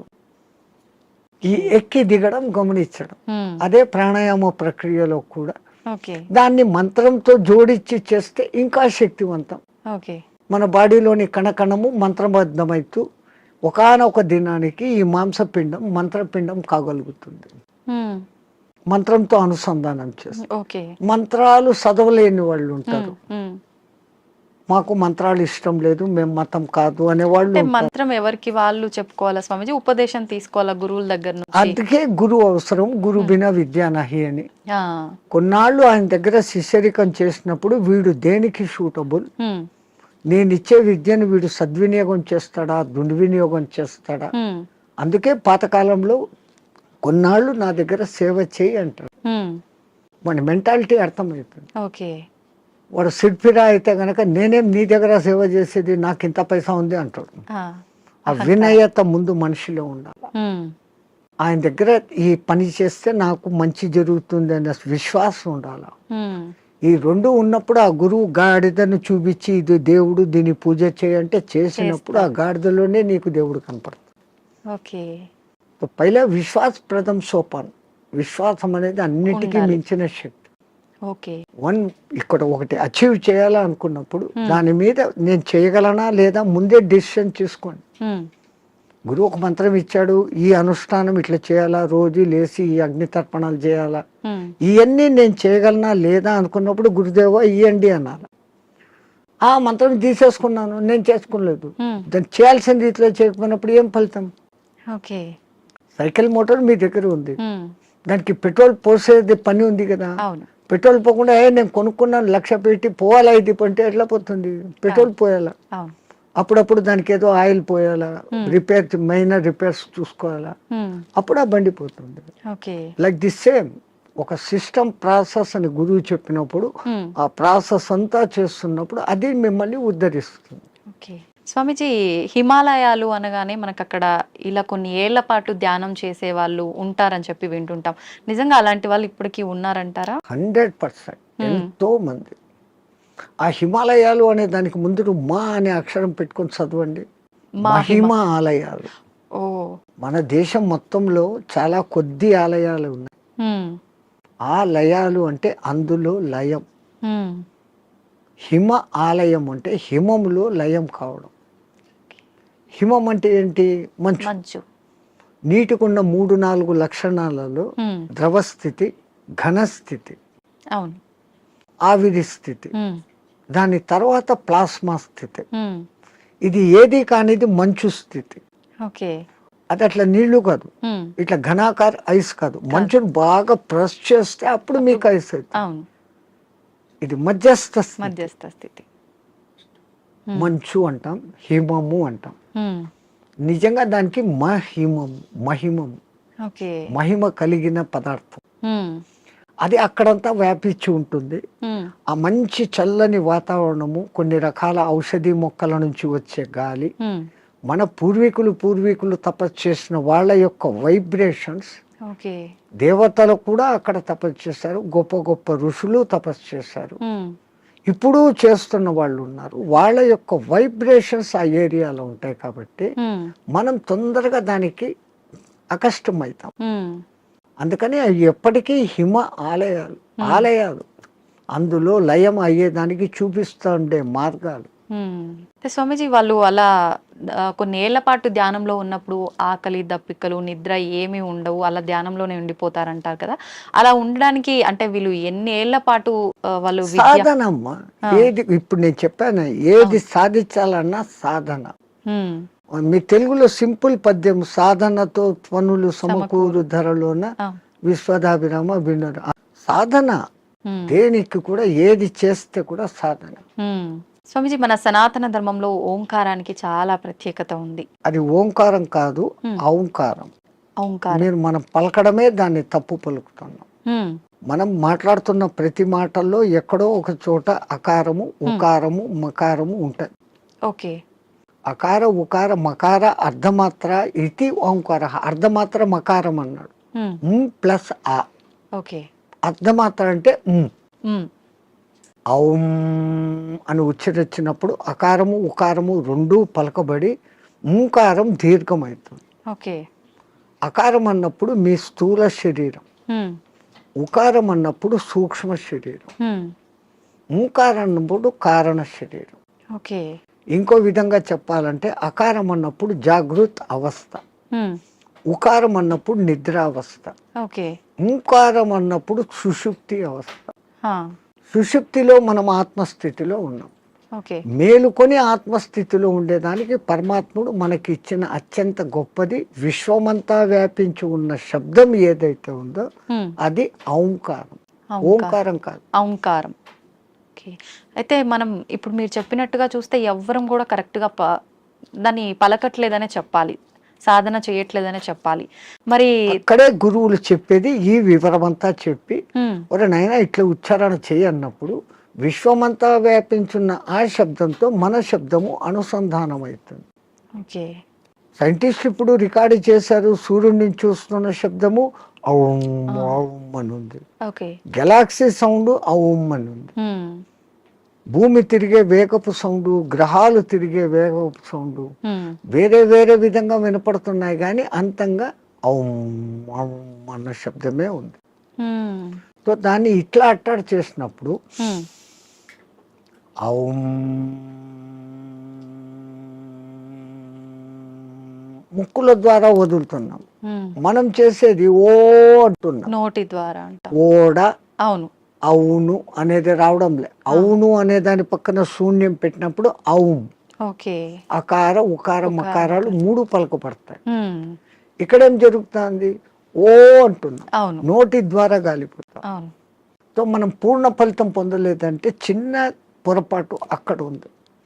అది ఎందుకు అంత రహస్యంగా పెట్టి గురువులు శిష్యులకే చెప్పినప్పుడు దాన్ని అర్థం చేసుకొని వాడు చేస్తున్నాడు. అందరికీ చెప్పాలా అంటే దానికి అర్హత ఉండాలి, ఆ ప్రాప్తత ఉండాలి. కానీ ఇప్పుడు అది కూడా మేము బహిరంగంగా అందరికీ చెప్తున్నారు. నాయనా మీరు చేసుకునే వాళ్ళు పూజలు చేసుకునేటప్పుడు ఇట్లా చేసుకోండి, సామూహికంగా అర్చేయండి. అది అలవాటు అయిపోయింది, రాదు. అందరూ ఔం అని ఎక్కడా పలకరు. మనం ఒక్కళ్ళం అక్కడ అందరూ ఓం నమ శివాయ అంటే మనం ఒక్కళ్ళం ఇక్కడ ఔం నమ శివాయ అన్నామంటే డిఫరెన్స్ అయిపోతుంది. మనమే తప్పు చేస్తున్నామేమో అనేటట్టుగా స్వరం మారిపోతుంది, వాళ్ళందరూ మన దిక్కు చూస్తుంటారు. సో మనము ఇంట్లో కూర్చొని ప్రత్యేక సాధనలు చేసేటప్పుడన్నా కనీసం ఎక్కడ ఏది ఉచ్చరించాల్సి వచ్చినా ఔం అని ఉచ్చరించండి, ఓం అని కాదు. ఇంకా సామూహికంలో తప్పడం లేదు. 10 మంది కూర్చొని శివ సహస్రనామము అష్టోత్తరము ఏదో ఒకటి చేస్తాం. ప్రతి దానికి ఓం నమ శివాయ, ఓం శంభవైత నమో, భయోశ్వరాయ నమో, నిధనపతి నమ, నిధనపతాంతకాయ నమ, వీటన్నిటికి ముందు ఓం ఓం అంటారు. ఓం ఓం అంటాం. మాకు ఇదే అలవాటు అయిపోయింది, ఓం ఓం అని అంటాం. ఓం అనేది మా నోట్లో రాదు. నిజంగా అంటే మనం పలకాల్సిన మంత్రం ఏదైనా తప్పు పలుకుతున్నాము అంటే దానివల్ల మనకు ఫలితం కలగకపోగా దోషం కలిగే అవకాశం ఉంటుందా స్వామీజీ? దోషము అని అంటే సైంటిఫికల్గా మీకు నేను చెప్పాలంటే ఇప్పుడు ఈ షట్చక్రాలు అనేది పెటల్స్తో ఉంటుంది. మూలాధారం 4 పెటల్స్ దళాలు, స్వాధిష్టానం 6, మణిపూరకం 10, అట్లా 10, 12, 16, 2, 50 అక్షరాలు దాంట్లో నిక్షిప్తమై ఉంటాయి. వర్ష అనేది మూలాధారంలో, పాప బాబమ్మ అనేది అట్లా ఒకటి వేరే వేరేగా ఉంటాయి. ఈ మంత్రం ఒక రిథమాటిక్ గా చదివినప్పుడు మీరు పియానో మీద అది అడ్డదిడ్డంగా కొడితే సరిగ్గా రాదు. వాడు వాయించాల్సిన రీతిలో వాయించినప్పుడు సుమధురంగా వస్తుంది. ఇట్లా ఈ మంత్రం కూడా ఆ లెహర్ చదివినప్పుడు ఈ పెటల్స్ కదులుతాయి. ఆ పెటల్స్ కదిలినప్పుడు ఆ చక్రం కంట్రోల్ చేస్తున్న మీ ఇన్నర్ ఆర్గాన్స్. మూలాధారము పెద్ద పేగును కంట్రోల్ చేస్తుంది. స్వాధిష్టానము చిన్న పేగులను, యూరినరీ బ్లాడర్ను, రీప్రొడక్టివిటీ ఆర్గాన్ను చేస్తుంది. మణిపూరకము డైజెషన్ సిస్టము, చిన్న పేగులు ప్లస్ అన్నాశయము, వీటిని కంట్రోల్ చేస్తుంది. అట్లా ఏ అంగాలను అవి చేస్తుందో ఆ జరిగే వైబ్రేషన్స్ ఆ అంగాలను శక్తివంతంగా ఆరోగ్యవంతంగా చేస్తాయి. ముందు మంత్రాలలో ఉన్న అర్థం ఇది. అందుకనే వాళ్ళు స్వరము ఇట్లా పలకాల, ఇట్లా చేయాలని. వేదం అందరూ చదవలేము అంటే కారణం, ఓ గురువు దగ్గర 12 ఏళ్ళు నేర్చుకుంటే ఒక్క ఋగ్వేదం వస్తుంది మీకు. ఒక్కొక్క వేదం నేర్చుకునేకి 12 ఏళ్ల కాలం సుస్వరంగా. ఇప్పుడు అనేక మంది పాపం వేద పాఠశాలలు పెట్టి మళ్ళీ మన పూర్వ సంస్కృతి ఇంత గొప్పదన్న సంగతి తెలుసుకుని ఎట్లా చేస్తే బాగుంటుంది ఏమన్న సంగతి మీద పోతున్నా. వేదం అంతా సైన్స్ అమ్మా, ఊరికే ఏది చెప్పలేదు. సంధ్యావందనం చేసే దగ్గర నుంచి సైన్స్. ఇప్పుడు వీళ్ళు చేసే సంధ్యావనం తప్పు పట్టడం కాదు. పాతకాలంలో వాళ్ళు ఏం చేశారు, నదిలో వక్షస్థలం లోతు నీళ్లలో నీటికి ఎదురు ప్రవాహానికి నిలబడి ఓ చెంబుతో నీళ్లు తీసుకొని ఆ సూర్యుని దిక్కు పెట్టి ధారగా వదిలేవాళ్ళు. ఎప్పుడైతే ఒక మనిషి ఇంత లోతు నీళ్లలోకి పోతాడో అపాన వాయువు ఆటోమేటిక్గా పైకి వస్తుంది. మామూలు నీళ్ల తొట్టిలో ఒక ఎంటీ చెంబును ముంచండి, ఎంత ప్రెషర్ వస్తుంది, లోపల గాలి పైకి రావాలని చూస్తాం. అదేమో ఇంత చెంబు, ఎంతో బలం ఉపయోగించాలి. సో ఈ అపాన వాయువు పైకి వస్తుంది.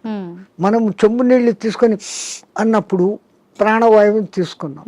ప్రాణ అపాన సమాయక్తం పచాన్యన్నం చతుర్దినం అని భగవద్గీతలో చెప్పిన ఆ ప్రాణ అపాయాల సమ్మిళనం జరిగి శరీరంలోని స్థూల సూక్ష్మ కారణ శరీరాలకు ఆ శక్తి పోతుంది. ఆ ధార అట్లా వదులుతున్నప్పుడు సూర్యకిరణాలు ఆ ధారలో నుంచి ఫిల్టర్ అయి వచ్చి ఇట్లా పెట్టి పోసేటప్పుడు సరిగ్గా మన షట్చక్రాలు ఉంటాయి. ఆ ధార మన ఎదురుగా షట్చక్రాల దగ్గర పడతా ఉంటుంది. ఆ కిరణాలు ఆ ఈ ధారలో నుంచి ఫిల్టర్ అయి మన షట్చక్రాలకు కావాల్సిన కిరణాలను అందిస్తుంది. సూర్యుడు అనేక కిరణాలు ఉన్నాయి. సహస్ర కిరణుడు అని ఆయనకు పేరు. 1000 రకాల కిరణాలు ఉన్నాయి. ఒక్కొక్క కిరణం ఒక్కొక్క పని చేస్తుంది. ఆ పని చేయడం కూడా 12 నెలలలో ఒక్కొక్క నెలకు ఒక్కొక్క విధంగా చేస్తుంది. అందుకనే ద్వాదశాదిత్యుడు అని పేరు పెట్టారు. ఉన్న సూర్యుడు ఒక్కడైనా ఒక్కొక్క నెలలో ఆయన మార్పులు చెందుతూ ఆ కిరణాల ప్రవాహం ఇస్తాడు. ఇప్పుడు ఈ విధంగా సంధ్యావందనం చేసినప్పుడు రావాల్సిన గుడ్ కిరణాలు మనలోకి వచ్చి ఆరోగ్యం బాగుంటుంది, చక్రాలు నీట్ గా యాక్టివేట్ అవుతాయి. అసలు గాయత్రి మంత్రం 24 అక్షరాలు చదివినప్పుడు మన 24 తత్వాలు శుద్ధీకరణ. అవన్నీ వైబ్రేషన్ వర్డ్స్. శబ్దం వైబ్రేషన్ క్రియేట్ చేస్తుంది. పెద్ద పెద్ద సైంటిస్టులు ఇప్పుడు నిరూపణ చేస్తున్నారు. పలకాల్సిన రీతిలో ఓంకారం పలుకుతే ఆ దూరంగా స్క్రీన్ మీద మీకు గొప్ప శ్రీచక్ర యంత్రాన్ని చూపించింది. ప్రూవ్డ్. ఇంకొన్ని మంత్రాలు చదివినప్పుడు ఇంకొన్ని డిజైన్లు వచ్చినాయి. అవన్నీ ఏది మన పూర్వీకులు యంత్రాలు అని గీస్తారే, ఈ గ్రహానికి ఇట్లా గీయాలి, ఇట్లా పెట్టాలి, ఇంత చకోరాలు, ఇంత వృత్తాలు అని. అదంతా ఏమంటే ఇది శబ్దశాస్త్రము, రేఖాశాస్త్రాన్ని అనుసంధానం చేసి వాళ్ళ శబ్దోత్పత్తి ఈ వైబ్రేషన్స్ ఇట్లా క్రియేట్ అవుతాయని వాళ్ళకి తెలుసు. అందుకని ఆ రిథీమ్గా పలికినప్పుడు ఆ ఫలితాలు వస్తాయి. స్వామిజీ, నేనే గాయత్రి మంత్రంకి సంబంధించి అడుగుదాం అనుకున్నా, మీరే ఆ టాపిక్ తీసుకొచ్చారు. గాయత్రి మంత్రం ఆడవాళ్ళు చదవటానికి పనికిరాదు అని చెప్పి 100% చదవచ్చు. ఉమ్, మంత్రము సూర్యుడిదైన అధిష్టాన దేవత అమ్మ గాయత్రి దేవి, ఉమ్, 5 ముఖాలతో ఉన్న మహాతల్లి అని మనం చెప్పుకుంటాం. ఉమ్, అట్లాంటప్పుడు స్త్రీ చదవకూడదని ఎక్కడుంది? ఇదే విషయమై పండిత శ్రీరామ శర్మ అనే మహానుభావుడు, ఉమ్, ఆయన ఉత్తరప్రదేశ్లో ఉండేవాడు. 24 ఏళ్ళు సంవత్సరానికి 24 లక్షల గాయత్రిని చేస్తూ ఉపాసన చేస్తే ఉమ్, ఆయనకు ఆ తల్లి తాను ఉన్న ప్రదేశం, విశ్వామిత్రుడు తపస్సు చేసుకున్న ప్రదేశాన్ని చూపిస్తే ఉమ్, అక్కడ పోయి ఈ అఖండ జ్యోతిని పెట్టి నిత్యము గాయత్రి యజ్ఞాలు చేస్తూ ఉమ్, ఆడవాళ్లకు యజ్ఞోపవీతాలు వేస్తూ గాయత్రి ఉపదేశం చేసేవాడు. ఓకే. అప్పుడు కొంతమంది ఉత్తరప్రదేశ్ బ్రాహ్మణ్స్ ఉమ్, ఆయన మీద కోర్టులో కేసేసినారు. నువ్వు వేదాన్ని భ్రష్టు పట్టిస్తున్నావు, మా సదాచారాన్ని భ్రష్టు పట్టిస్తున్నావు, వేదాలు గాయత్రి మంత్రం చదవకూడదు. ఓకే. ఆయన కోర్టులో ఒకటే మాట అన్నాడు, ఉమ్, అయ్యా మీరు వేదాలు ఉపనిషత్తులు అన్నీ చదివారంటారు కదా, ఉమ్, ఎక్కడైనా ఒక్క శ్లోకము స్త్రీకి గాయత్రి ఉపదేశం చేయకూడదు అని రాసి ఉంటే, ఉమ్, పలానా ఋషి చెప్పాడు, పలానా దేవత చెప్పాడు అనే కోటింగ్ ఒక్కటి ఉంటే ఉమ్, నాకు ఇవ్వండి, నా బ్రాహ్మణత్వాన్ని, నా సంస్థను మూసేస్తా, ఉమ్, నా బ్రాహ్మణత్వాన్ని వదులుకొని జనేవి తీసేస్తాను అన్నాడు. ఉమ్, వీళ్ళు 3 నెలలు తల కింద కాళ్ళు పైన పెట్టి ఎతికారు, ఆ, లేదు. ఓకే. ఎందుకు స్త్రీకి లేదు అన్నారంటే ఆమెకు కుటుంబ బాధ్యతలు ఎక్కువ, ఉమ్, ఈ మాసికంలో వాళ్ళకు ఈ పీరియడ్ కొంచెం ఇబ్బందికరంగా ఉంటుంది. అవును.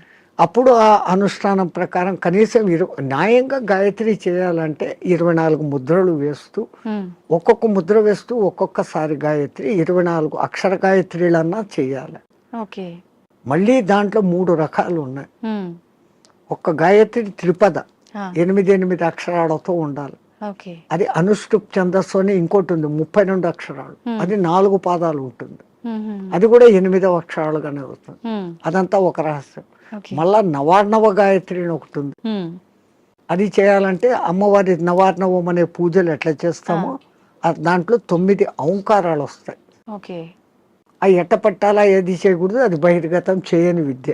ఓకే. గాయత్రి అంటేనే రహస్యం అంటారు, అవును. కానీ ఆ మహానుభావుడు అది అందరికీ అర్హత కలిగించాడు. కుల మత భేదం లేదు, ఎందుకంటే అది మంత్రం సూర్య మంత్రం. ఉమ్, ఆ పండిత శ్రీరామ శర్మకు కుడి భుజంగా ఉన్నవారే రామకృష్ణ మహానుభావుడు, ఉమ్, ఆయన కూడా ఇదే చేశాడు.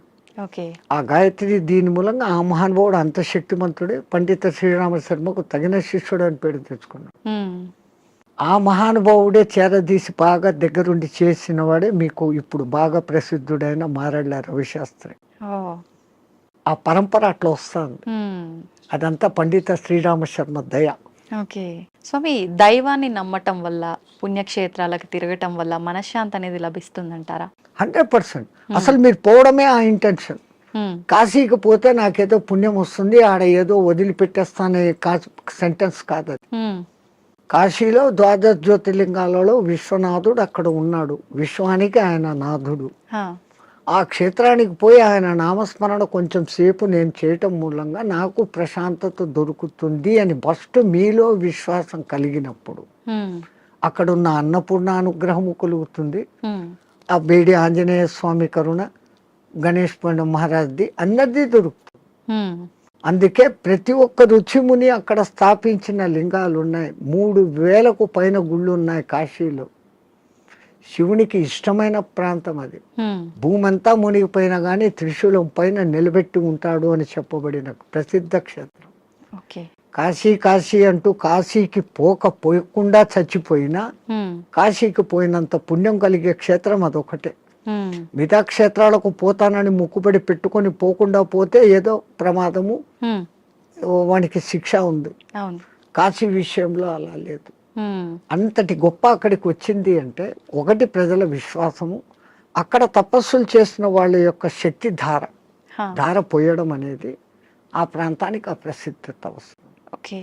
భూమి అంతా ఒకటే అయినప్పటికీ సులభమైన ఉదాహరణ, ఇప్పుడు ఎండాకాలం కాదు, మామూలు చిన్న ఎండ ఉన్నప్పుడు ఉమ్, ఒక భూతద్దం తీసుకొని వచ్చి పేపర్ మీద పెడితే అది కాలుతా ఉంది. ఆ భూతద్దం నుంచి కిరణాలు కాన్సన్ట్రేషన్. అవును.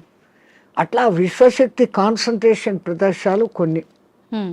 అవి పుణ్యక్షేత్రాలు, తీర్థక్షేత్రాలు, ఓకే. తీర్థయాత్రలు. హ్మ్. తీర్థం అంటే నీళ్లు. నీళ్ళు. ఆ నీళ్లు ఎన్నో కొండల నుంచి ఆ ఖనిజాలను రాసుకొని దానిలో తీసుకొని చెట్ల వేర్ల ద్వారా ఆయా మూలికల శక్తిని తీసుకొని హ్మ్. అవి రావటంతో ఆ నీళ్లు తాగితే శుభం. ఆ నీళ్ళలో స్నానం చేస్తే స్కిన్ డిసీజెస్ పోతాయి. ఓకే. సో అది నీళ్ళ శక్తి, తీర్థయాత్రలు, పుణ్యక్షేత్రాలు అని పెట్టారు. హ్మ్. స్వామి, ఇందాక మీరు స్టార్టింగ్‌లో అన్నారు కదా! చాలామంది అంటుంటారు కాశీకెళ్ళినప్పుడు మనం ఏదో ఒకటి నచ్చింది వదిలిపెట్టి రావాలి అని చెప్పి చాలామంది నమ్ముతుంటారు. అసలు నిజంగా ఎవరికి నచ్చిన దాన్ని వాళ్ళు వదిలేసి రావాలా? అసలు వదిలేయాల్సినయి ఏంటి? అవును, నేను ఇట్లే చెప్తే ఒక ఆయన నాతో అన్నాడు, అవును స్వామి, హ్మ్. మీరు చెప్పినట్లే ఖచ్చితంగా వదిలిపెడతాను. మా నానమ్మ మా ఇంట్లో ఉంది, ఆమెను తీసుకెళ్తా కాశీకి, ఆమెను వదిలేస్తాను అన్నాడు. హ్మ్. అది కాదు, మనకు అత్యంత ఇష్టము, ప్రేమ కలిగిన పదార్థము, తినేది కావచ్చు, మనం 24 గంటలు దాన్ని చూసి ఆనందించే వస్తువు, కానీ హ్మ్. దాన్ని అక్కడ వదిలేసి ఇంకా దాన్ని తలుచుకోకుండా ఉండగలమంటే మన మనస్సు మీద మనం నియంత్రణ సాధించడం. ఓకే. మైసూర్ పాకు మీరు అక్కడ వదిలి వచ్చారమ్మా, మీకు బాగా ఇష్టం. హ్మ్. ఇక్కడికి వచ్చిన 10వ రోజు 12వ రోజు ఎవడో పార్టీ పెట్టాడు, ఆడ మైసూర్ పాకు చూడంగానే ఈ కళ్ళు మీకు ఆర్డర్ ఇస్తుంది, ముక్కు ఆ మైసూర్ పాకను పట్టేస్తుంది, అవును. నాలుక నీళ్లు ఉరుతాయి. హ్మ్. నేను కాశీలో వదిన నోర్మోయ్, హ్మ్. నేను తినాను అంటే మీ మీద మీకు మెల్లగా కంట్రోల్. కమాండ్ వచ్చింది, అవును. కనీసం ఆ భయంతోనన్నా. హ్మ్. అట్లా కాశీలో వదలడం మూలంగా మీలో ఆత్మస్థైర్యత అనేది పెరుగుతుంది. Okay.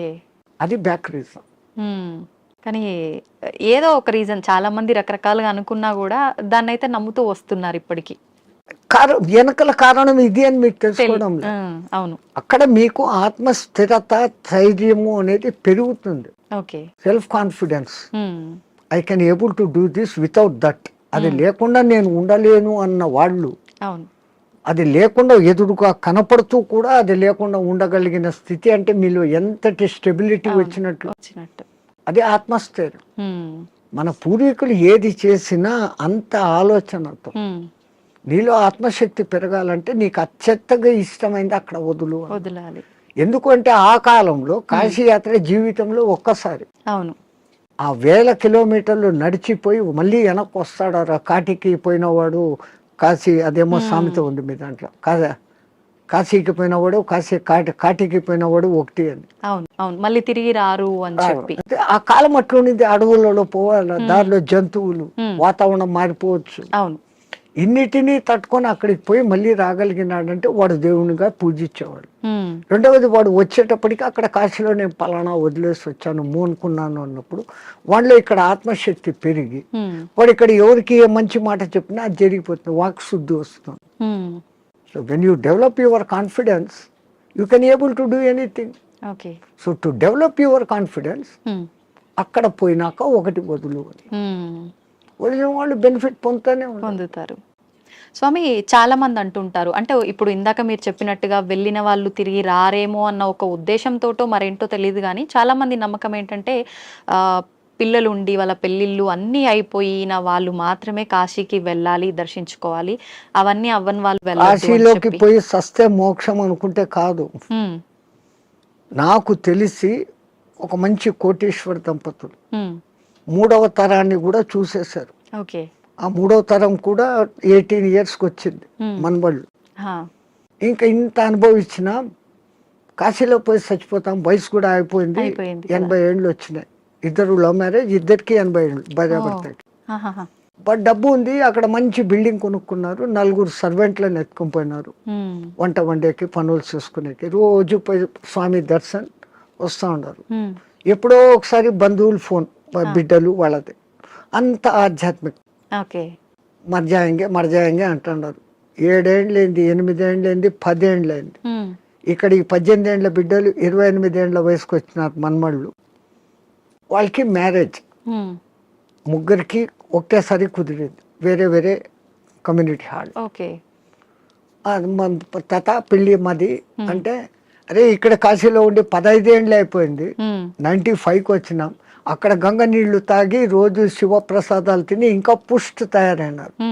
They can able to see, they can able to hear everything. బాగుంది. అరే ఇంకా ఉంటాం కదా, ఒకసారి పెళ్లి చూసుకొని వస్తామని ఫ్లైట్లో వచ్చినారు, ఓకే. వెళ్ళి చూసుకున్నారు, రాత్రి పడుకున్నారు, పడుకున్న వాళ్ళు పడుకున్నట్లే జై శ్రీరామ్ అయిపోయినారు. ఇద్దరు వాళ్ళకు కాశీలో మరణం లేదు. ప్రాప్తం లేదు. అరెరే. అందరికీ మరణము సాధ్యమా?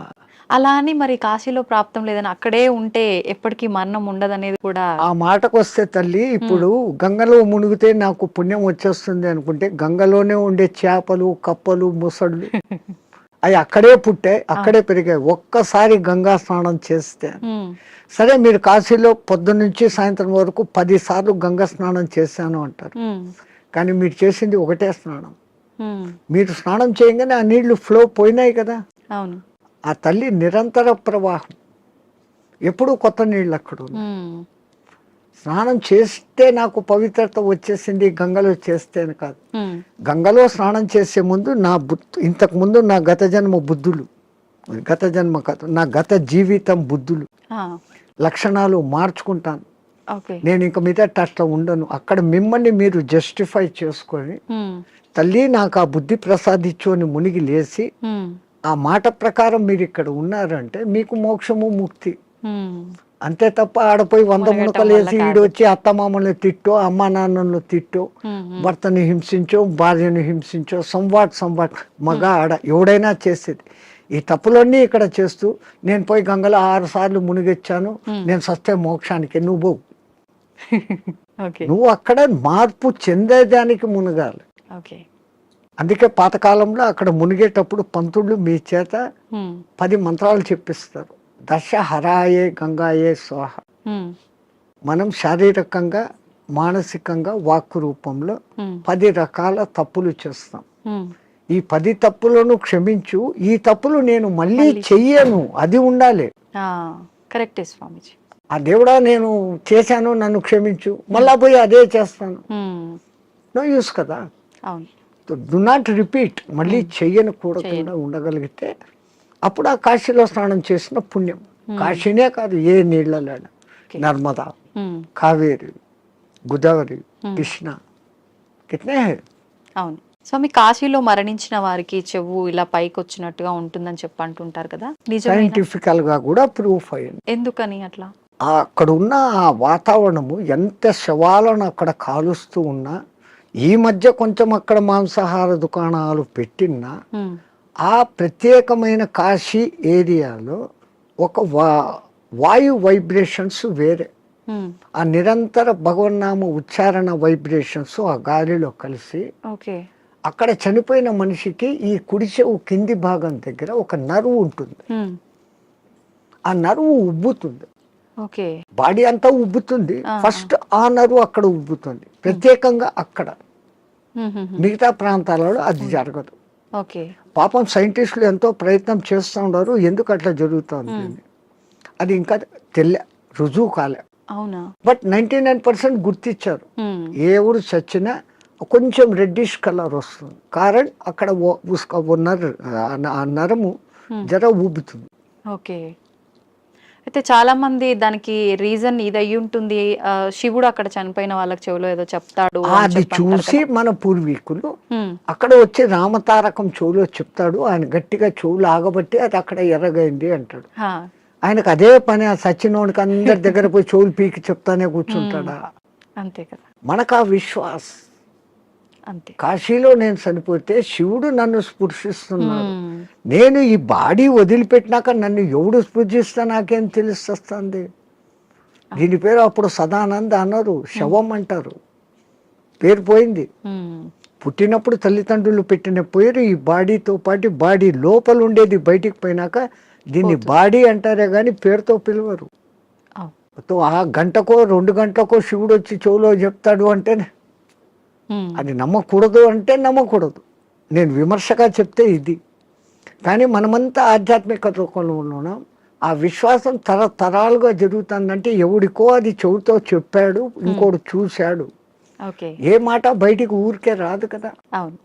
అది సత్యమైనప్పుడు నేను సస్తే అక్కడ శివుడు నన్ను చూస్తాడనే ఈ భావనతో పోవడమే ఎంత గొప్ప.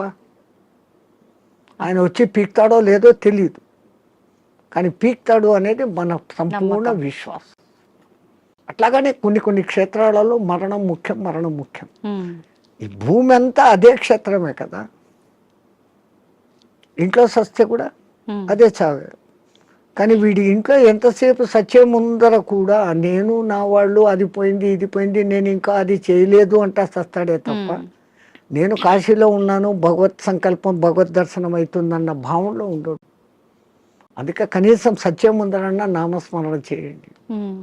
సంతోషం స్వామి, చాలా మంచి మంచి విషయాలు మీ ద్వారా తెలుసుకున్నాను. నాకు చాలా సంతోషంగా ఉంది మిమ్మల్ని కలిసినందుకు. మంగళమతి. ధన్యవాదాలు స్వామి. జై శ్రీరామచంద్రజీ.